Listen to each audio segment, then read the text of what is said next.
welcome to my channel. My name is Jane Lawrence and I am that media girl. If this is your first time here, I say welcome to my channel and do well to subscribe. Don't you forget to hit the notification bell to be notified whenever I post a video here, alright? And to all of you returning subscribers, thank you so much for your support. It means the world to me and I mean it. Anyways, I came here to lend my voice as a citizen, right? With all of the rancors currently going on in the country, I am more particularly very happy that we've finally found our voices. We're currently on a good track to demanding for the life that we truly deserve instead of waiting every day, hoping that things will change. When all we needed to do is just come together as a united front, holding the government accountable. And not just holding the government accountable, but having results. Having results at the end of the day. Use this opportunity to say a word on the recent genuine concerns and agitations by Nigerians about the excessive use of force and in some cases extrajudicial killings and wrongful conduct by men of the Nigerian police force. The disbanding of Sars is only the first step in our commitment to extensive police reform in order to ensure that the primary duty of the police and other law enforcement agencies remains the protection of lives and livelihoods of our people. We will also ensure that all those responsible for misconduct or wrongful acts are brought to justice. We also deeply regret the loss of life of the young man in Oyo State during the recent demonstrations. I have directed that the circumstances of his death should be thoroughly investigated. Meanwhile, it is important to recognize that the vast majority of men and women of the police force are hardworking and diligent in performing their duties. The few bad eggs should not be allowed to tarnish the image and reputation of the force. I know when I first started this channel, I talked about how we've been so silent and how our silence is going to cause a more precarious situation for our children. And I am glad that we're on to a good start. The fact that we got results at the end of this protest was something to be proud of.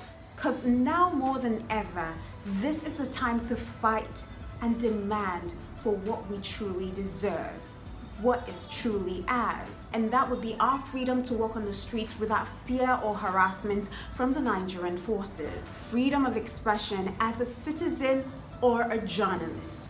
Rights to freedom of thoughts, conscience, and religion. And honestly, if you ask me, I think the NSAR protest is just a dawn. It's just a beginning of something new. And of course, this protest is a realization of how long we swept things under the carpet. It's an eye-opener of the fact that we are the government, we are the force, we are the power. And until we realize how powerful we are as a united force and how we can order things into perspective, that's when we can truly realize how much impact, how much change we can effect in bringing about a total overhaul. We are the ones who dictate how we need to be governed, how we need to be respected, and how we need to live with dignity and with pride. And just because we've been silent for too long doesn't mean we're stupid. Doesn't mean we don't see how bad this government is. If we perish, we perish, but not until our voices are heard and changes are effected, we will not retreat. And this would automatically transcend to all facets of governance in this country. We should be ready for the next presidential election. This end SARS should not be the last. Because for the life of me, I've never seen any citizen as resilient as Nigerian citizens. They are super hardworking, they toil day and night only to earn little or nothing. So for Nigerians to go on the streets to protest, it only shows that we have gotten it to this point. And we should take this hunger to the street, especially when other things like gender bias issues, corporate sexual harassment, rape issues come up. Because I can't comprehend how people who should be protecting us are the ones who are killing us. Just because we have dreads on, just because we have an expensive phone, you argue and you stand a chance of being shot. You're arrested because you're on the streets at 10 or 11 p.m. as a girl. And not just being arrested, but still sexually harassed in cell. And to cap this all up, these perpetrators go scot-free, leaving families bereaved of their loved ones. And the worst of it all is that the government is silent, with no consolation whatsoever from the justice system. A justice system that should be blind, but has its eyes wide open and mouth shut by bribe against the so-called bloody civilian. Enough is enough. I'm happy that we've realized how powerful we are. A friend of mine posted on WhatsApp the Nigerian police needs an overhaul, but I said no. Nigeria as a whole needs a total overhaul. Because for a change to happen in any nation, in any clime, there must be a revolution. Because listen, it took the US 4 revolutions for it to become the most powerful nation it is today.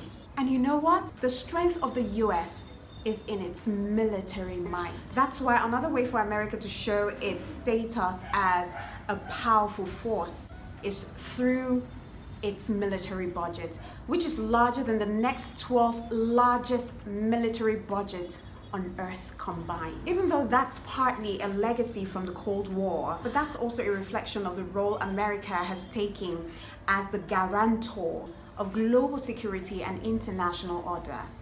And just maybe the Nigerian government should take a leaf from the US and just make Nigeria great. For once, really, I felt moved to do this because we need better, we can do better, and we deserve to live better, all right? Anyways, guys, thank you so much for listening to me rant. This is actually a rant video. Until next time, know your rights, keep living the life that you truly deserve, and let no one shut you down, all right? See you on my next video.